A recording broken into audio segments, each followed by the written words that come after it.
మన యొక్క ధ్యానం కొరకు యాకోబు రాసిన మొదటి పత్రిక మొదటి అధ్యాయము 4వ వాక్యమని చదవండి. మీరు సంపూర్ణులను అనునాంగులను ఏ విషయంలోనైనను కొదవలేని వారుని ఉండినట్లు ఓర్పు తన క్రియను కొనసాగింపనీయుడి. But let patience have her perfect work, that ye may be perfect and entire, wanting nothing. మీరు సంపూర్ణులను అనురాగులను ఏ విషయంలోనూ కొదువులేని వారుగా ఉండుటకు ఓర్పు మీ విషయంలో తన క్రియని కొనసాగనివ్వుడి.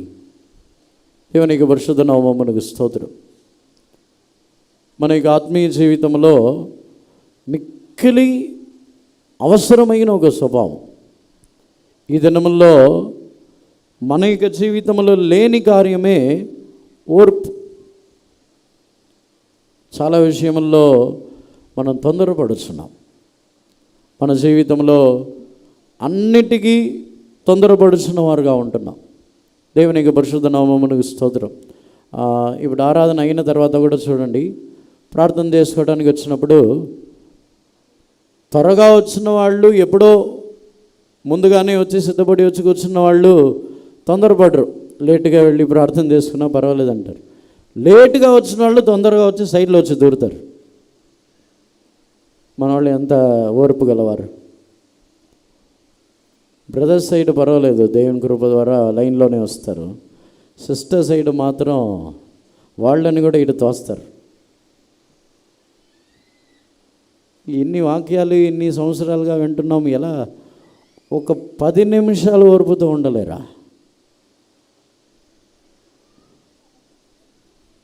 దేవునికి పరిశుద్ధ నామమునకు స్తోత్రం. ఈ విషయం మాత్రమే కాదు, ఉదాహరణగా చెప్పుచున్నాను, మనకు ఓర్పు చాలా తక్కువగా ఉంది. ఓర్పు లేని వారి యొక్క జీవితంలో ఈ 3 అనుభవములు ఉండవు. యాకోబు తన పత్రికలో రాయిస్తున్నాడు, 3టికి క్రియ చేయాలి. ఒకటి సంపూర్ణులై ఉండాలి, రెండవది మన యొక్క జీవితంలో అనురాగము గలవారు, ప్రేమతో ఉన్నవారే ఉండాలి. మన జీవితంలో ఏ విషయములోనూ ఆత్మీయమైన ఏ కార్యములలోనూ కొదువులేని వారుగా ఉండవలనంటే ఓర్పు క్రియ చేయాలంట. ఓర్పే లేదు, ఇంకా ఎలా క్రియ జరిగిద్ది? ఓర్పు సహనం అనేది మన యొక్క జీవితంలో లేదు, ఎలా మన యొక్క జీవితంలో క్రియ జరిగిద్ది? దేవుడు కూడా ఎలా మన యొక్క జీవితంలో క్రియ చేయగలరు? దేవునికి పరిశుద్ధ నామమునకు స్తోత్రం. సరిగా చెప్పాలంటే దేవుని యొక్క క్రియ ఒక వ్యక్తి యొక్క జీవితంలో జరగాలంటే ఆ వ్యక్తిలో తాను ఓర్పుతో తాను ఉండవలసి ఉన్నది. ఏ విషయమైనా సరే, ఒక వ్యాధి వచ్చినప్పటికైనా, జీవితంలో ఏమైనా కష్టాలు వచ్చినప్పుడు, జీవితంలో ఏమైనా ఇబ్బందులు ఇరుకులు కొన్ని నిందలు వచ్చినప్పుడు దేవుని యొక్క క్రియని వారు చూడాలంటే ఓర్పుతో మౌనముగా ఉండాలి. లేకపోతే దేవుని క్రియని చూడలేం. తొందరపడి మనమే ఏదో ఒక మార్గం ఎన్నుకుంటాం. తొందరపడి వాటిలో నుండి విడుదల పొందాలని ఒక మార్గం ఎన్నుకుంటాం. సమస్యలు వచ్చిన వెంటనే మనుషుల దగ్గరికి వెళ్ళి వారు మనకు దారి చూపిస్తారు అనుకుంటాం. ఏమైనా ఇరుకులు ఇబ్బందులు వచ్చిన వెంటనే దానికి వెంటనే మనమే ఏదో ఒక ఉపాయములని మనము తెలుసుకొని తొందరపడుతున్నాం. అప్పుడు అక్కడ దేవుని యొక్క క్రియని మనం చూడలేకపోతున్నాం. దేవునికి పరిశుద్ధ నామమునకు స్తోత్రం. మనం తొందరపడుతున్నట్టు దేవుడు తొందరపడేవారు కాదు. దేవునికి పరిశుద్ధ నామమునకు స్తోత్రం. అర్జెంటుగా కొన్ని విషయములని మనం అనుకుంటాం, అర్జెంటుగా చెప్పాలి, దీన్ని ఆలస్యం అవుతే ఏదో ప్రమాదం జరిగిపోయిద్ది, ఆలస్యం అవుతే ఏదో కీడు జరిగిపోయిద్ది, ఆలస్యం అవుతే వారికి ఏదో కీడు సంభవించబోతున్నదని ఏదో తొందరపడతాం. మనం దేనికి తొందరపడవలసిన అవసరం లేదు. దేవునికి పరిశుద్ధ నామమునకు స్తోత్రం. కంగారు పడిపోయి తొందరపడిపోయి మనం ఏమి చేసినా మనలో దేవుని యొక్క క్రియని మనము చూడలేము. దేవునికి పరిశుద్ధ నామమునకు స్తోత్రం. మనం తొందరపడుతున్న కార్యమునకు వచ్చినట్లయితే ఇదే యాకోబు రాసిన పత్రిక మొదటి అధ్యాయమునకు వచ్చినప్పుడు 19వ వాక్యము 20వ వాక్యముని చదివినప్పుడు మనము వినుటకు వేగిలపడువారుగా కాకుండా మాట్లాడుటకును కోపించుటకును త్వరపడుచున్నాము. చదవండి. నా ప్రియ సహోదరులారా, మీరు ఈ సంగతి ఎరుగుదురు గనుక ప్రతి మనుషుడు వినుటకు వేగిరపడివాడును, మాట్లాడుటకు నిదానించువాడును, కోపించుటకు నిదానించువాడునై ఉండవలెను. 20వ వాక్యం. ఎందుకనగా నరుని కోపము దేవుని నీతిని నెరవేర్చదు. Wherefore, my beloved brethren, let every man be swift to hear, slow to speak, slow to wrath, for the wrath of man worketh not the righteousness of God. దేవునికి పరిశుద్ధ నామమునకు స్తోత్రం. వినుటకు వేగిలపడుచున్న వారై మాట్లాడుటకు నిదానించువారుగాను, కోపించుటకు నిదానించువారై ఉండాలి. ఎందుకంటే నరుని కోపము దేవుని నీతిని నెరవేర్చదు. అంటే నరుని యొక్క కోపము దేవుని క్రియని చేయనివ్వదు. దేవుని నీతిని నెరవేర్చడం అంటే దేవుని మనసులో ఉన్న క్రియని ఆయన చేయాలి. దేవుని మనసులో ఆ క్రియని ఒక వ్యక్తి యొక్క జీవితంలో చేయాలంటే తాను నిదానించువాడే ఉండాలి. తొందరపడుచు, ఓర్పు లేకుండా, సహనము లేకుండా తొందరపడుచు ఉన్నప్పుడు మన యొక్క జీవితంలో దేవుని క్రియని మనం చూడలేం. దేవునికి పరిశుద్ధ నామమునకు స్తోత్రం. మనము తొందరపడవలసిన ఒకే ఒక కార్యము, యేసు ప్రభు యొక్క రాకడ కొరకు త్వరగా సిద్ధపడాలి. యేసు ప్రభు యొక్క రాకడ కొరకు త్వరగా మన యొక్క జీవితంలో మారాలి. మనం మాట్లాడటానికి చాలా స్పీడ్గా ఉంటాం, ఇతరుల మీద కోపపడటానికి చాలా స్పీడ్గా ఉంటాం, కానీ దేవుని యొక్క కార్యముల్లో చాలా స్లోగా ఉంటాం. అన్ని తలకిందులో ఉన్నాం మనం. దేవునికి పరిశుద్ధ నామమునకు స్తోత్రం. మన జీవితం వచ్చి ఇప్పుడు తలకిందులో ఉంది. లోకమంతా ఒకసారి పాస్టర్ టి.యు. థామస్ గారు ఇలా చెప్పి ఉన్నారు, క్రైస్తవుల యొక్క ఒక నిజమైన జీవితం అని చెయ్యి వాడిని లోకం ఎలా చూసిద్దంటే అతడు తలకిందులో నడుస్తున్నాడని చూస్తుందంట. లోకం వచ్చి క్రీస్తులో విశ్వాసములో నిలబడి, దైవిక స్వస్థతలో నిలబడి, ఏమాత్రం అప్పు చేయకుండా విశ్వాసముని కాపాడుకొని, పరిశుద్ధముగా ప్రేమతో నుండి సహించుకొని, ఎవరి మీద పగ తీర్చుకొనకుండా మౌనముగా ఇలా జీవించే వాడిని చూస్తే ఇతడేంటి తలకిందులో నడుస్తున్నాడని లోకము చూసిద్దంట. దానికి కారణం ఏంటంటే, ఆయన చెప్పిన రీజన్ ఏంటంటే, లోకమంతా తలకిందులో నడుస్తున్నప్పుడు ఒకే మనిషి మాత్రం ఒక స్ట్రైట్గా నడిస్తే ఆ స్ట్రైట్గా నడిచే మనిషి తలకిందులు నడుస్తున్నారు అనుకుంటారు. ఎందుకంటే లోకమంతా తలకిందులు అయిపోయింది కాబట్టి. మన జీవితంలో ఇప్పుడు ఏం పరిస్థితి అంటే, మనం అందరూ తలకిందులు నడుస్తున్నాం.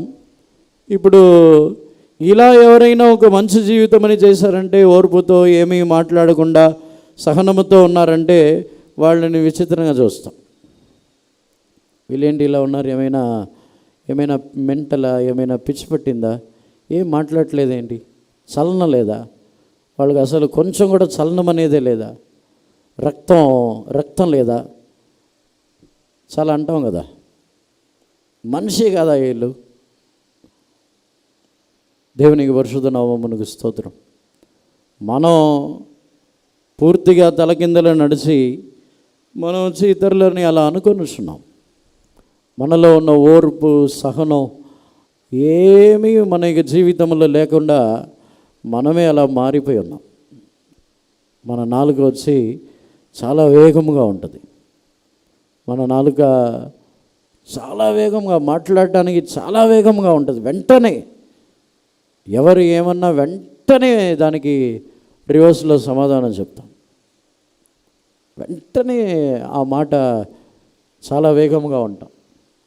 మనం వేగంగా ఉండాల్సింది వినటానికి, దేవుని మాటని వినటానికి, ఆ సమయంలో దేవుని స్వరముని వినటానికి. దేవునికి పరిశుద్ధ నామమునకు స్తోత్రం. యేసు ప్రభు దేన్ని కూడా తొందరపడి మాట్లాడలేదు.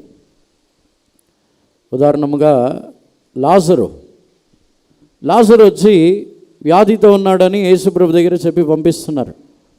వెంటనే తొందరపడి వచ్చేసారా? లేదు, ఆయనకి ఆజ్ఞ రావాలి, నువ్వు వెళ్ళాలి.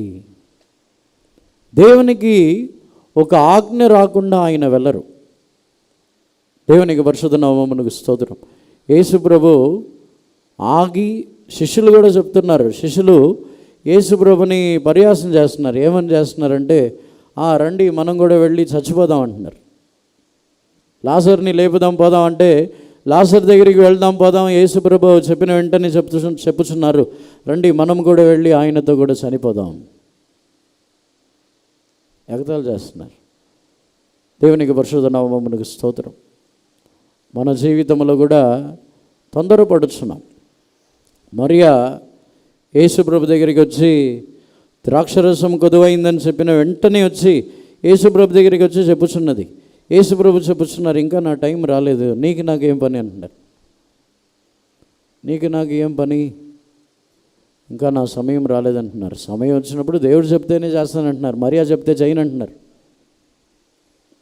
దేవునికి పరిశుద్ధ నామమునకు స్తోత్రం. కొన్ని సందర్భముల్లో మనం తొందరపడి ఇతరులని కూడా తొందర పెడతాం. యేసుప్రభుని కూడా తొందర పెట్టారు. యేసుప్రభుకి శిష్యులు పడవలో ప్రయాణం చేయించినప్పుడు అక్కడ అలలు చేత కప్పబడి దోణి అంతా గాలి తుఫాన్ అన్నీ ఉంది. యేసుప్రభుకి ఏం తొందర లేదు, ఆయన మౌనంగా నెమ్మదిగా నిద్రపోవచ్చున్నారు. శిష్యులకైతే కలవరం, అయ్యో నశించిపోవచ్చున్నామని. కొన్ని సందర్భముల్లో మన యొక్క కలవరం, మన యొక్క తొందరపాటు ఇతరులని కూడా కలవరపరిచింది. వాళ్ళు నెమ్మదిగానే ఉంటారు, అయ్యో అయిపోయింది ఇంకా అయ్యో ఏమైపోతుందో ఏమవ్వదు. దేవునికి పరిశుద్ధ నామమునకు స్తోత్రం. మన జీవితంలో ఓర్పు మనలో సంపూర్ణ క్రియని చేయాలి. ఈ ఓర్పు గురించి పూర్తిగా ధ్యానించాలని నేను కోరటం లేదు. ఆ ఓర్పు ద్వారా ఒక పూర్ణమైన క్రియ జరుగుతున్నది, సంపూర్ణమైన క్రియ. దేవునికి పరిశుద్ధ నామమునకు స్తోత్రం.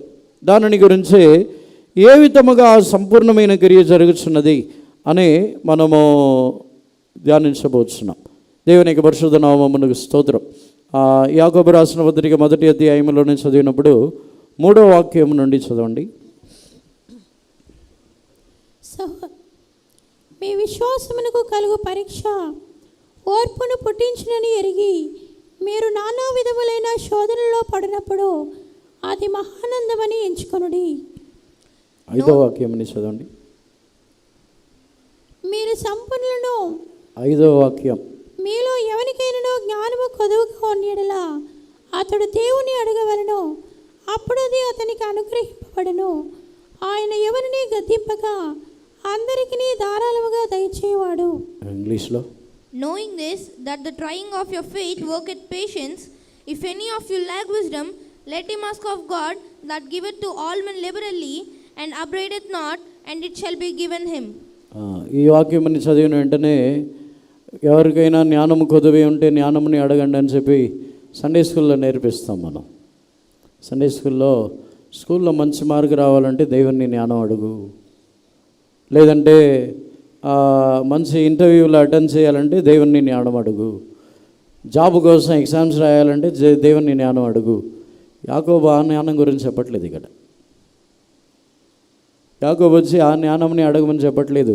ఓర్పుతో ఉండటానికి ఏ జ్ఞానం కావాలంటే దాన్ని అడగండి అంటున్నాడు. దేవునికి పరిశుద్ధ నామమునకు స్తోత్రం.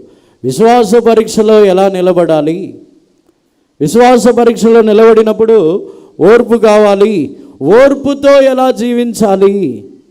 ఓర్పు తనలో ఒక సంపూర్ణమైన క్రియ చేయటానికి ఆ జ్ఞానముని నాకు ఇవ్వండి అని దేవుణ్ణి అడగండి. ఓర్పుతో ఉండటానికి మనకు జ్ఞానము లేదు.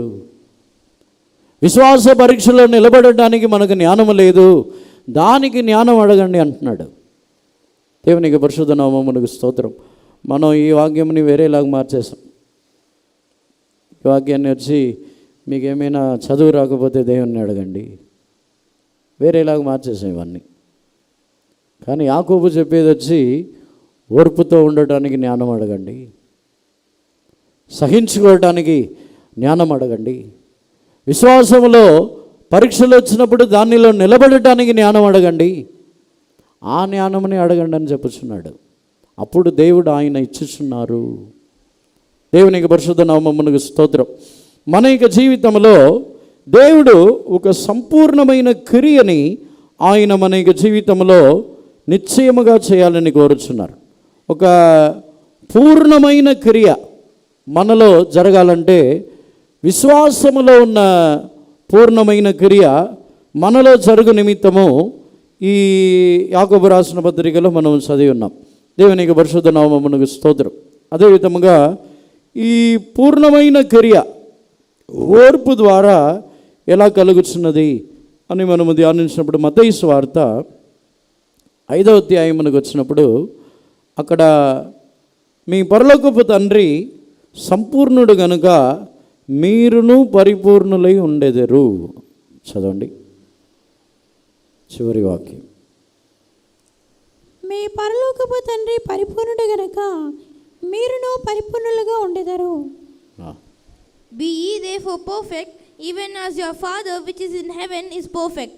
దేవునికి పరిశుద్ధ నామమునకు స్తోత్రం. మీ పరలోకపు తండ్రి పరిపూర్ణుడు గనుక మీరును పరిపూర్ణులై ఉండేదరు. ఎందుకు ఈ మాట చెబుతున్నారంటే ఇక్కడ కూడా మనము మన యొక్క శత్రువుల ఎడల మనకు విరోధముగా శపించుచున్న వారి ఎడల ఓర్పుతో ఉండే విషయమని గురించి చెబుతున్నారు. దేవుడు 43వ వాక్యము నుండి చదవండి. నీ పొరుగువాని ప్రేమించి నీ శత్రువును ద్వేషించమని చెప్పబడిన మాట మీరు విన్నారు కదా. నేను మీతో చెప్పనిదేమనగా మీరు పరలోకమందున్న మీ తండ్రికి కుమారులై ఉండినట్లు మీ శత్రువులను ప్రేమించుడి, మిమ్మల్ని హింసించు వారి కొరకు ప్రార్థన చేయుడి. ఇంగ్లీష్లో Ye have heard that it had been said, thou shalt love thy neighbor and hate thine enemy. But I say unto you, love your enemies, bless them that curse you, do good to them that hate you, and pray for them which despitefully use you and persecute you. తెలుగులో అన్ని మాటలు లేవు. తెలుగులో వచ్చి మీ శత్రువుల్ని ప్రేమించడి, మిమ్మల్ని హింసించు వారి కొరకు ప్రార్థన చేయడి, 2 కార్యములే ఉన్నాయి. కానీ శపించు వారిని ఆశీర్వదించడం లేదు, ఆ వాక్యం అక్కడ లేదు. మిమ్మల్ని ద్వేషించు వారి కొరకు నిందించు వారి కొరకు ప్రార్థన చేయడి అని లేదు. దేవునికి పరిశుద్ధ నామమునకు స్తోత్రం. లూకాసు వార్తలో వేరే స్థలంలో ఉంది. దేవునికి పరిశుద్ధ నామమునకు స్తోత్రం. తెలుగులో తర్జుమా చేసేవాళ్ళు సరిగా చేయలేదు కొన్ని మాటలు. ఎందుకంటే తెలుగులో తర్జుమా చేసింది తెలుగు వాళ్ళు కాదు, వేరే మిషనరీస్ చేశారు. దేవునికి పరిశుద్ధ నామమునకు స్తోత్రం. ఈ వాక్యమని బట్టి చూస్తున్నట్లయితే శత్రువుల ఎడలను, శపించుచున్న వారి ఎడలను, ద్వేషించుచున్న వారి ఎడలను, నిందించు వారి ఎడలను ఓర్పు, దానికే చెప్పుచున్నారు. మీ పరలోకపు తండ్రి పరిపూర్ణుడు గనుక మీరును పరిపూర్ణులై ఉండేదరు. దేవునికి పరిశుద్ధ నామమునకు స్తోత్రం. ఆ యొక్క పూర్ణమైన క్రియ పరలోకపు తండ్రి యొక్క ఈ పూర్ణత వచ్చి తమ యొక్క జీవితంలో శత్రువులని కూడా ప్రేమించే ఒక పూర్ణత, శత్రువులని కూడా ప్రేమించే ఒక పూర్ణత. దేవునికి పరిశుద్ధ నామమునకు స్తోత్రం. సరిగా చెప్పాలంటే ఇప్పుడు ఒక శరీరం ఉందంటే ఆ శరీరంలో ఒక అవయమునకు ఏమైనా దెబ్బ తగిలింది అనుకోండి, ఆ శరీరంలో ఉన్న అవయములో ఎక్కువగా దేనికి కేర్ తీసుకుంటారు? శరీరంలో ఉన్న అవయములో చేతికో కాళ్ళుకో దెబ్బ తగిలింది అనుకోండి, దెబ్బ తగిలినప్పుడు ఎక్కువగా దేనికి కేర్ తీసుకుంటారు? బాగా దెబ్బ తగిలిన వాటికే. అలా అయితే మన జీవితంలో మనకు విరోధముగా మాట్లాడేవారు, మనకు విరోధముగా క్రియ చేసేవారు, మనకు విరోధముగా మనల్ని హింసించేవారు, ఇటువంటి వాళ్ళని ఎందుకు ద్వేషిస్తున్నాము? వాళ్ళు మన శరీరం కాదా? దేవునికి పరిశుద్ధ నామమునకు స్తోత్రం. గాయపరచబడిన అవయముని అంత ఎక్కువగా ప్రేమించినప్పుడు గాయపరచబడి ఉన్నవారు ఉన్నారు కదా, వారు వచ్చి జబ్బు గలవారు, వారి ద్వారా మనం శపించబడుచున్నాము, హింసింపబడుచున్నాము, వారి ద్వారా విరోధించబడుచున్నాము. వాళ్ళని మనం ఎందుకు ప్రేమించలేకపోతున్నాం? అంటే ఆ పూర్ణత, ఆ ఓర్పు మనలో రాకపోతే మనము నిశ్చయముగా మనం ప్రేమించలేం. దేవునికి పరిశుద్ధ నామమునకు స్తోత్రం. మీ పరలోకపు తండ్రి పరిపూర్ణుడు గనుక మీరును పరిపూర్ణులై ఉండేదరు. లేకపోతే మనం అలా చేయకపోతే మనం వచ్చి అన్ని జనుల్లాగానే ఉంటాం. 46వ వాక్యంని చదవండి. 46, 47. మీరు మిమ్మల్ని ప్రేమించే వారిని ప్రేమించిన ఎడల మీకేమి ఫలము కలుగును? సుంకరులను అలాగూ చేయుచున్నారు కదా. మీ సహోదరులకు మాత్రము వందనము చేసిన ఎడల మీరు ఎక్కువ చేయుచున్నదేమి? అన్యజనులను అలాగూ చేయుచున్నారు కదా. For if ye love them which love you, what reward have ye? Do not even the publicans the same? And if ye salute your brethren only, what do ye more than others? Do not even the publicans so? దేవునికి పరిశుద్ధ నామమునకు స్తోత్రం. యేసు ప్రభువు ఇక్కడ చెప్పుచున్నారు, మిమ్మల్ని ప్రేమించేవారిని మీరు ప్రేమించిన ఎడల ఏముంది, సుంకరులు కూడా అలాగే ఉన్నారు కదా. మనం సంపూర్ణలం కాము. మనం కూడా అనుకుంటా, నేను కూడా ప్రేమించుచున్నాను. ఎవరైనా నన్ను ద్వేషించేవారిని, నాకు విరోధముగా మాట్లాడేవారిని, నా మీద చెడ్డ మాటలు చెప్పేవారిని నేను ప్రేమిస్తాను, మనపూర్వకముగా ప్రేమిస్తాను. వాళ్ళు కావలసిన సహాయం అన్నీ నేను చేస్తాను. అలాంటి వాళ్ళు ఎవరైనా ఉన్నారా? ఒక్కళ్ళైనా ఎవరైనా ఉన్నారా?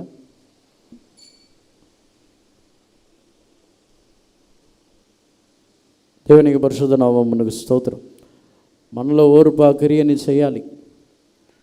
మనకు విరోధంగా ఎవరు మాట్లాడుతున్నారో, మనల్ని ఎవరు నిందించుచున్నారో, శపించుచున్నారో వారికి మేలు చేయాలి, మనపూర్వకంగా చేయాలి. దేవునికి పరిశుద్ధ నామమునకు స్తోత్రం. అదేవిధముగా మీరు మీ సహోదరుల్ని మాత్రమే వందనము చేయించినట్లయితే దాంట్లో విశేషం ఏంది? అన్ని జనులు కూడా అలాగే ఉన్నారు కదా.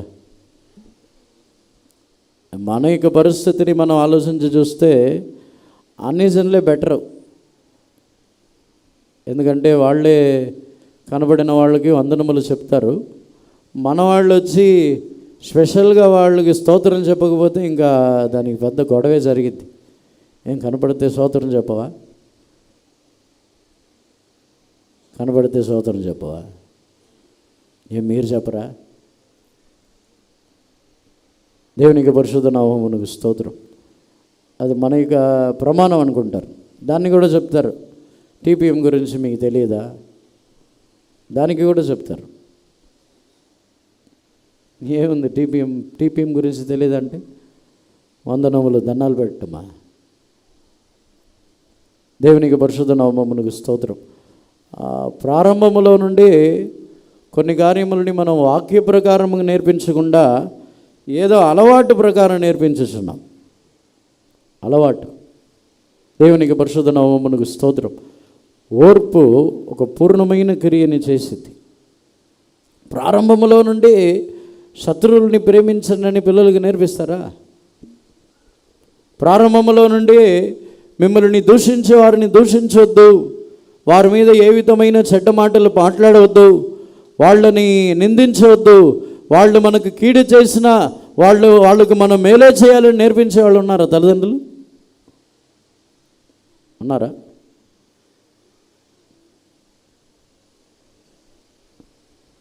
ఎవరైనా పిల్లలు వచ్చి మన పిల్లల్ని కొట్టారనుకోండి, ఏం చేస్తారు? వెంటనే వచ్చి ఎందుకు కొట్టావు, ఏం చేశారు, వెంటనే వచ్చి అడుగుతాం. మన పిల్లలు దాన్ని చూస్తారు. నెక్స్ట్ వాళ్ళు ఎదిగిన తర్వాత వాళ్ళు ఏం చేస్తారు? అదే చేస్తారు. మన పిల్లల ముందే మనల్ని తిట్టిన వాళ్ళని మనం ఇంకా 2 మాటలు ఎక్స్ట్రా వేసి తిడతాం. దాన్ని మన పిల్లలు చూస్తారు. ఎదిగిన తర్వాత వాళ్ళు ఏం చేస్తారు? వాళ్ళు 4 మాటలు వేసి తిడతారు. మార్పు జరిగిద్దా? చిన్నతనము నుంచి మనం నేర్పించినదే. ఒక చిన్న కార్యముని మనము క్షమించకుండా ఉన్నాము. అదే పగ, అదే ద్వేషం, అదే విధమైన కోపముతో ఓర్పే లేని వారై ఉన్నామంటే మన పిల్లలు కూడా అలాగే తయారవుతారు. వారి యొక్క స్వభావం కూడా అలాగే ఉంటుంది. అదే గర్వం, అదే అదే కోపం, అదే విధమైన దుష్ట స్వభావం అదే ఉంటుంది. మనం ఎక్కడ మార్చేది మనకి పిల్లల్ని? దేవునికి పరిశుద్ధ నామమునకు స్తోత్రం. ఓర్పు ఒక సంపూర్ణమైన క్రియ చేసిద్దండి. యేసుప్రభు యొక్క సహనము, యేసుప్రభు యొక్క ఓర్పు అదొక గొప్ప క్రియని చేసింది.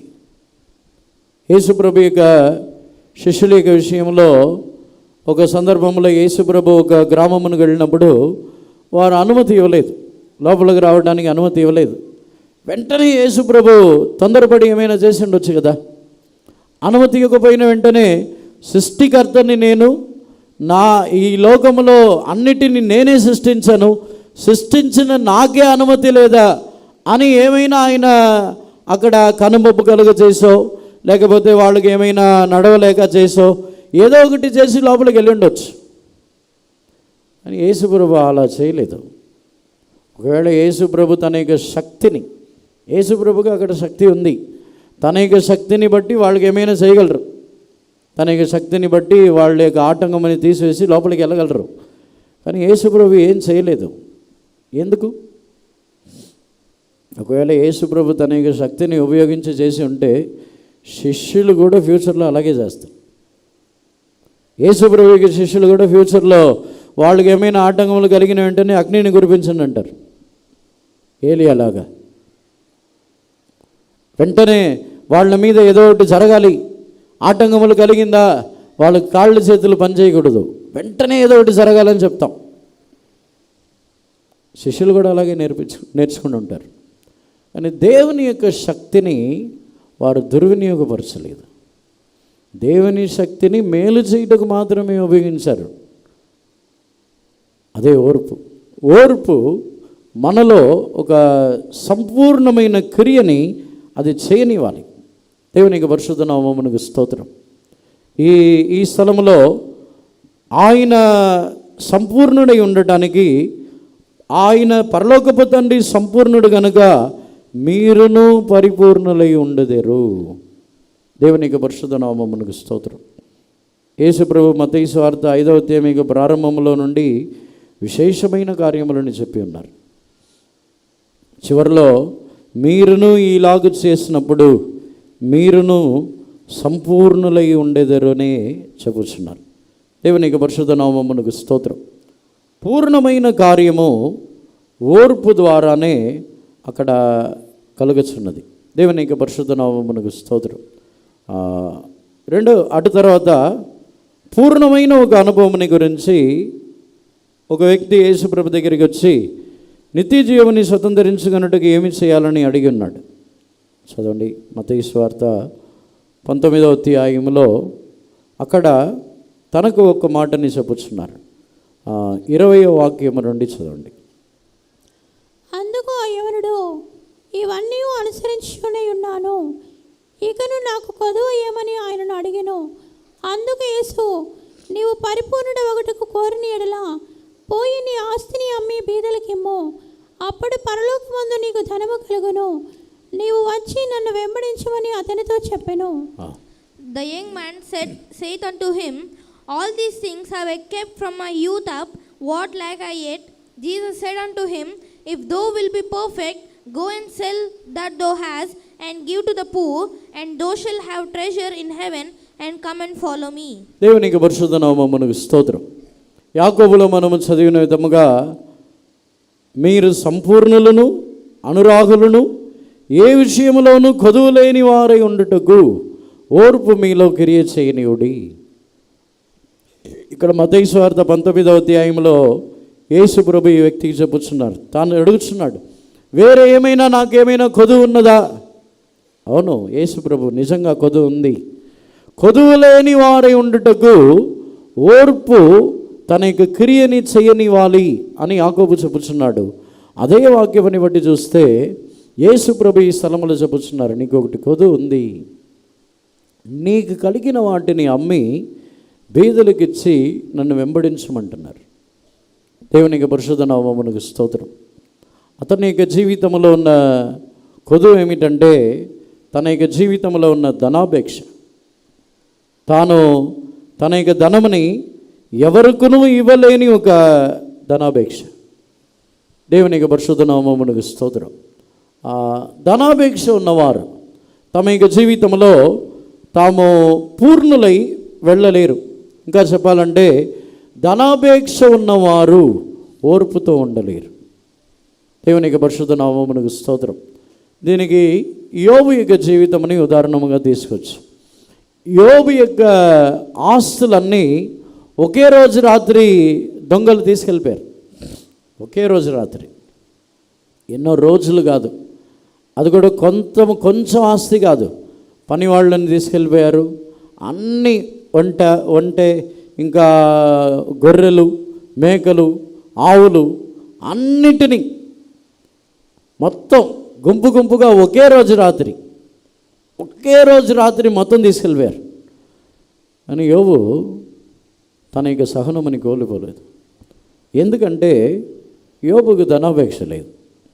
యోబు వచ్చి తన యొక్క ఆస్తుల కోసం ఇలా దోచుకొని పోయారని చెప్పిన వెంటనే తన యొక్క ఆస్తుల కోసం పరిగెత్తుకుని వెళ్ళి వారితో యుద్ధము చేసి పోట్లాడి వారితో గొడవపడి దీనికంతా తొందరపడలేదు. దేవుడు ఇచ్చారు, దేవుడు తీసుకున్నారు అంటున్నాడు. మన దగ్గర నుంచి ఎవరైనా ఆస్తులు తీసుకెళ్తే ఊరుకుంటారా? ఒక గజం స్థలం కోసమే ఎన్ని గొడవలు పడుతున్నాం. ఒక గజం ఎందుకు, ఒక అంగుళం జరిగినా వదలం. ఒక అంగుళం స్థలం వేరే వాళ్ళకి వెళ్ళిందన్నా ఒప్పుకోం. అస్సలు కుదరదంట. దేవునికి పరిశుద్ధ నామమునకు స్తోత్రం. అని యోబు ధనాపేక్ష లేనివాడు. తనకు ధనముని గురించిన ఆశ లేదు. దేవుడు ఇచ్చారు, దేవుడు తీసుకున్నారు అంటున్నాడు. ఎందుకంటే దేవుడే ఇచ్చారని ఒక విశ్వాసం ఉంటే తిరిగి దేవుడే ఇస్తారని కూడా విశ్వాసం ఉంటుంది. ఇంతవరకు మనము పోషింపబడినది, ఇంతవరకు మనము సంపాదించినది, ఇంతవరకు మనము సమకూర్చినది అన్ని దేవుడే ఇచ్చారని మనకు ఒక నమ్మిక ఉన్నట్లయితే పోయినా తిరిగి దేవుడు ఇస్తారని ఒక నమ్మిక కూడా ఉంటుంది. దాని కొరకు మనం పోరాడం, యుద్ధం చేయం. ఎంతమంది మనం డబ్బుల కోసం గొడవ చేస్తున్నాం. డబ్బుల కోసం గొడవలు పడేవారు, అప్పులు ఇచ్చిన తర్వాత తిరిగి అప్పులు ఇవ్వలేదని గొడవలు పడేవారు, అప్పు తీసుకొని అప్పు తిరిగి కట్టని వాళ్ళు అందరు ధనాపేక్ష గలవారే. అప్పు తీసుకొని తిరిగి కట్టట్లేదన్నా కూడా వారును ధనాపేక్ష గలవారు. అప్పు కోసం ప్రయాసపడాలి, అప్పుని తీర్చడానికి రాత్రి పగలు కష్టపడాలి. దాన్ని వదిలేసి అప్పు తీర్చడానికి మార్గం లేదు, ఏమీ లేదు, లోకంలో పనులే లేవా? దేవునికి పరిశుద్ధ నామమునకు స్తోత్రం. కొంతమంది వచ్చి ఈ పనే చేస్తాం, డిగ్నిటీగా ఈ పని తప్ప వేరే పని మేము చేయము అనేదంతా లేదు. దేవుడు అలా యాక్సెప్ట్ చేయరు. దేవుడు వచ్చి మనల్ని ఆశీర్వదించడానికి మనం ఎంచుకొని చిన్న పనిలోనే ఆశీర్వాదం ఇస్తారని మాత్రం అనుకోవద్దు. దేవుడు వచ్చి ఆయన చిత్తమైన కార్యంలో ఆశీర్వాదం ఇస్తారు. చాలామంది వచ్చి మాకు ఆశీర్వాదమే లేదంటే ఆ పని చేయడం దేవుని చిత్తమా లేదని తెలుసుకున్నారా ముందు? దేవునికి పరిశుద్ధ నామమునకు స్తోత్రం. దేవుని చిత్తమే లేని పని చేసి అక్కడ ఆశీర్వాదం కావాలంటే కుదరదు. అది దేవునికే ఇష్టం లేదు, మళ్ళీ ఆ పని చేసి ఎలా ఆశీర్వాదం వచ్చేది? దేవునికి పరిశుద్ధ నామమునకు స్తోత్రం. సంపూర్ణులుగా మారవలనంటే ఈ వ్యక్తి వచ్చి ధర్మశాస్త్రముని బట్టి జీవించి ఉన్నాడు. ఈ వ్యక్తి వచ్చి చిన్నతనములో నుంచి 10 ఆజ్ఞల్ని బట్టి ఖచ్చితంగా జీవించిన వ్యక్తి. నాలాంటి వారు ఎవరునూ లేరు అని అనుకున్నాడు. కానీ ఈ వ్యక్తితో యేసు ప్రభు చెప్పుచున్న మాట, తన యొక్క ధనముని ద్వేషించి దీనులని ప్రేమించమని చెప్పుచున్నారు. దీనులకి, బీదలకి ఇవ్వు, నీకు కలిగిన ఆస్తులని అమ్మి బీదలకి ఇమ్మంటున్నారు. దేవునికి పరిశుద్ధ నామమునకు స్తోత్రం. మనకు దేవుడు తిరిగి ఇస్తారని ఎవరికైనా సహాయం చేస్తామా? వాళ్ళు తిరిగి ఇవ్వరు. వాళ్ళకి ఎందుకు ఇవ్వాలని ఇవ్వము. మనం అప్పు ఇచ్చేది వచ్చి ఎవరన్నా తిరిగి ఇచ్చే వాళ్ళకి ఇస్తాం, తిరిగి ఇవ్వని వాళ్ళకి అప్పు ఇవ్వము. ఎందుకంటే తిరిగి ఎవరు వాళ్ళు మోసం చేస్తారు. నిజంగానే ధనాపేక్ష లేకపోతే, నిజంగానే దేవుని మీద విశ్వాసం ఉన్నట్లయితే అలాంటి వాళ్ళకి ఇస్తాం. పరిశుద్ధ గ్రంథంలో ఉన్న వాక్యంలో కూడా అప్పిచ్చేవారు కూడా తిరిగి ఇస్తారనే ఉద్దేశంతో ఇవ్వకూడదంట. దేవునికి పరిశుద్ధ నామమునకు స్తోత్రం. ఇంటికి వెళ్ళి వాక్యంలో చదివి చూడండి. తిరిగి ఇస్తారనే ఉద్దేశంతో ఇస్తే మనకు అన్ని జనులకు వ్యత్యాసం ఏముంది? దేవునికి పరిశుద్ధ నామమునకు స్తోత్రం. అందుకే సంపూర్ణులై మారవలనంటే, నీవు సంపూర్ణుడిగా మారవలనని కోరినట్లయితే ధనాపేక్ష ఉండకూడదు. మనలో దేవుని యొక్క క్రియ జరగాలి. అదే ఓర్పు మీలో సంపూర్ణమైన క్రియ జరగనివ్వండి. ధనాపేక్ష విషయంలో, ధనం విషయంలో కూడా ఓర్పుతో ఉండాలి. ఎవరైనా మనల్ని మోసం చేసినా ఓర్పుతో ఉండాలి. ఏమైనా మన యొక్క జీవితంలో ఇతరులకి సహాయం చేసే విషయంలో మనం ఓర్పుతో సహాయం చేయాలి. ధనం విషయంలో తొందరపడుచున్న వారి యొక్క విషయంలో దేవుని క్రియని చూడలేరు. యోబు యొక్క విషయంలో, యోబు యొక్క ఓర్పు ద్వారా జరిగిన క్రియలో తన యొక్క చివరి కాలంలో తనకు కలిగిన, తాను పోగొట్టుకుని ఉన్న ఆస్తి కంటే డబుల్గా, రెండంతలుగా తన యొక్క జీవితంలో వచ్చి ఉన్నది. ఎందుకంటే అది ఓర్పు దేవుడే ఇచ్చి ఉన్నారు. దేవునికి పరిశుద్ధ నామమునకు స్తోత్రం. తిరిగి ఎలా వచ్చిందో యోబుకు తెలియదు. తిరిగి వచ్చి తాను పోగొట్టుకొని ఉన్న ఆస్తులన్నీ తిరిగి వచ్చిందని కూడా తెలియదు యోబుకి. వచ్చిద్దని అనుకోలేదు. దేవుడు ఇచ్చారు, దేవుడు తీసుకున్నారు అంటున్నాడు తప్ప అది తిరిగి వచ్చిద్దా లేదా అని కూడా తెలియదు యోబుకి. దేవునికి పరిశుద్ధ నామమునకు. మనకైతే ఒక క్లారిఫికేషన్ ఉంది. బైబిల్లో ఉన్న వాక్యాలని బట్టి ఒకవేళ మనం పోగొట్టుకున్నా దేవుడు తిరిగి ఇస్తారని ఒక క్లారిఫికేషన్ ఉంది. యోబుకి అది లేదు. అప్పుడు దేవునికి పరిశుద్ధ నామమునకు స్తోత్రం. మన జీవితంలో వచ్చి మనం ఓర్పు గలవారై ఎప్పుడైతే ధనం విషయంలో ఓర్పుతో ఉంటామో అప్పుడు మనలో దేవుడి క్రియని చేయిస్తున్నారు. దేవునికి పరిశుద్ధ నామమునకు స్తోత్రం. అటు తర్వాత 1 యోహానులో 2వ అధ్యాయమునకు వచ్చినప్పుడు ప్రేమ మనలో ఒక క్రియ చేయిస్తున్నది. 1 యోహాను 2వ అధ్యాయము 5వ వాక్యమని చదవండి. ఆయన వాక్యము ఎవడు గైకొనునో వానిలో దేవుని ప్రేమ నిజముగా పరిపూర్ణమైను. ఆయన యందు నిలిచి ఉన్నవాడని చెప్పుకునేవాడు ఆయన ఏలాగో నడుచుకొనెనో అలాగే తానును నడుచుకున్న బద్ధుడై ఉన్నాడు. మనము 4వ అధ్యాయము 12వ వాక్యమని చదవండి. ఏ మానవుడును దేవుని ఎప్పుడునో చూచి ఉండలేదు. మనం ఒకరినొకడు ప్రేమించిన ఎడల దేవుడు మన యందు నిలిచి ఉండును. ఆయన ప్రేమ మన యందు సంపూర్ణమగును. No man hath seen God at any time. If we love one another, God dwelleth in us, and his love is perfected in us. దేవునికి పరిశుద్ధ నామమునకు స్తోత్రం.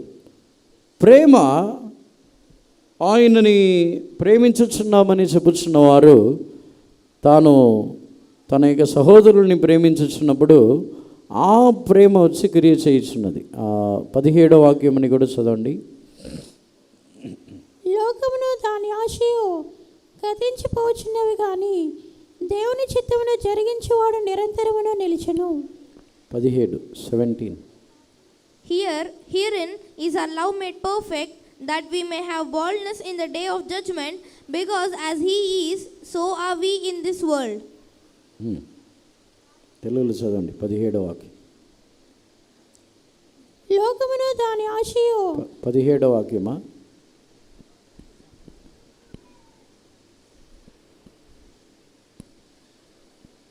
16వ వాక్యం.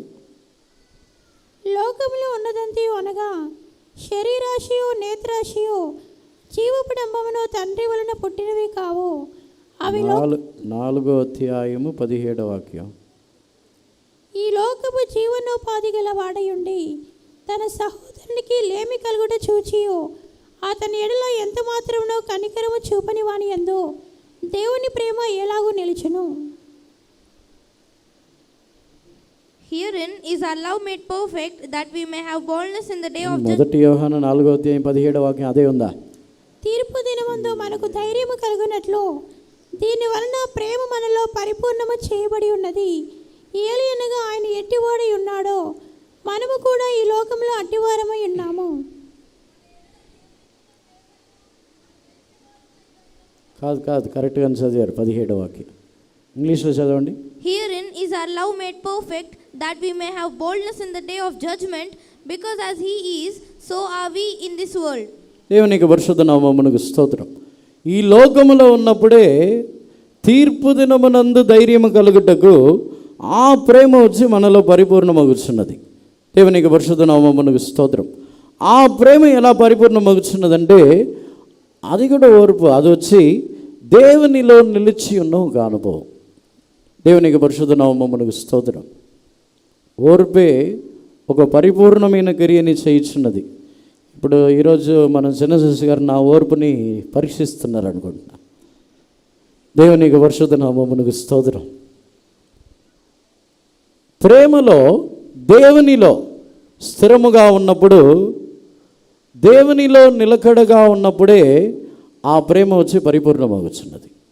అంటే ఈ ప్రేమలో ఉన్న ఓర్పుని గురించి మనము ధ్యానించినట్లయితే అన్ని సందర్భములలో, అన్ని పరిస్థితుల్లో కూడా ఎటువంటి విధముగా కూడా దేవుని యొద్ద నుండి తొలగిపోవని ఒక ప్రేమ.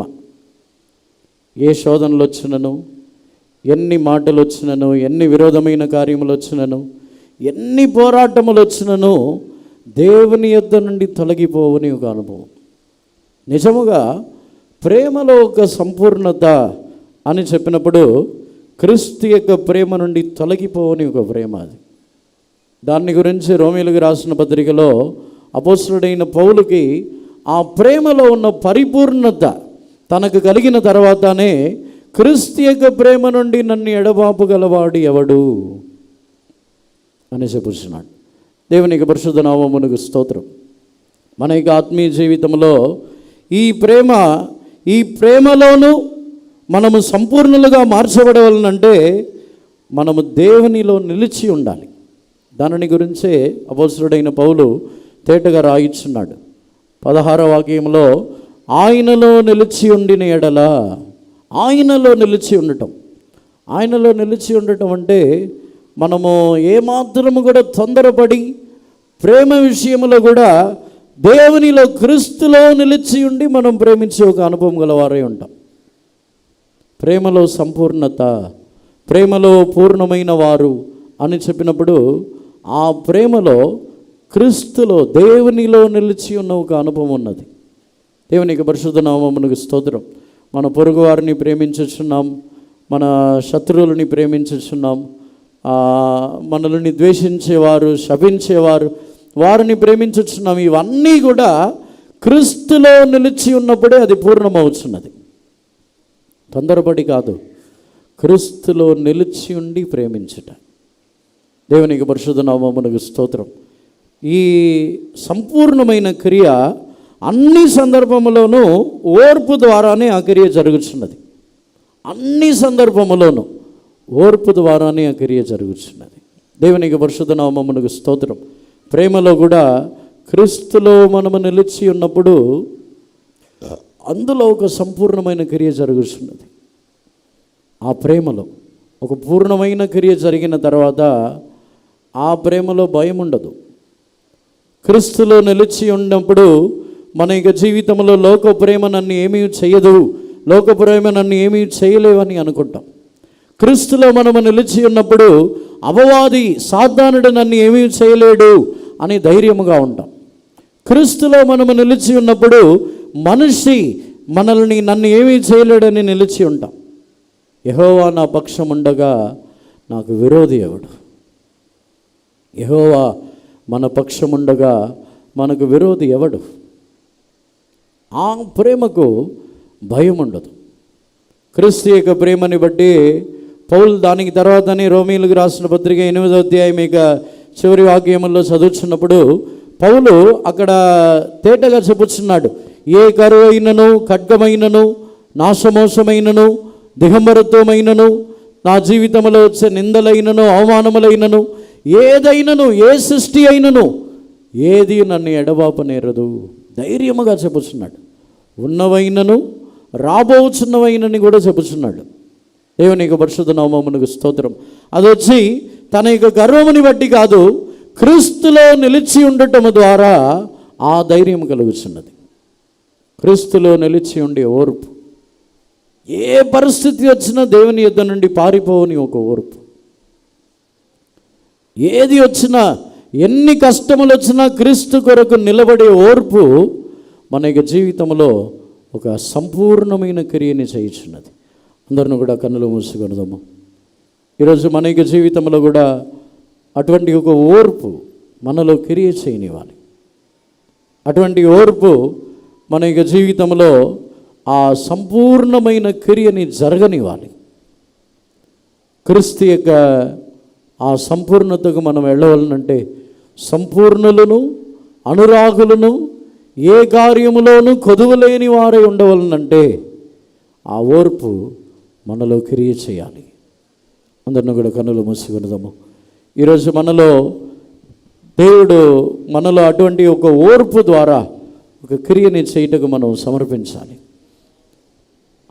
ఆ ఓర్పుని మనం పొందుకోవాలి.